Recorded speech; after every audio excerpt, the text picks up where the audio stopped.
Well, it's maybe a little noisy on this video. I have some Palestinian young men over this way. But I am at a site known as Mamre. You may be familiar with it for the statement that Abraham came and he set up his tent at the oaks of Mamre. You would be right that those oaks would no longer be here, obviously, 4,000 years later. And yet, you would be wrong if you thought, Brian, there's no way they could identify where the oaks of Mamre were. Well, around me are walls that date from a Herodian time, and they have dug down. And I want you to see this hole behind me. That may seem to you like, what's the big deal with this hole?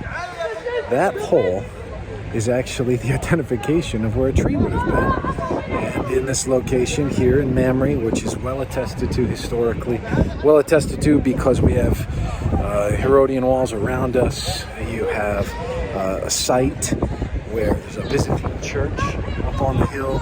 It's clear that this was identified as a holy site from a long time ago. In fact, you can see over my shoulder here is a whole little, it's closed up now, but a whole area, sort of a traveler's center or guest house here, welcoming people to Mamre. And this here was where one of the oaks, one of the great trees of Mamre were.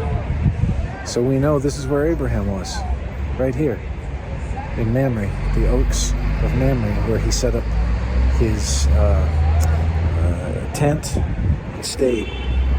We're not far from the cave of Machpelah, where the patriarchs were buried as well, right here in the middle of the city of Hebron.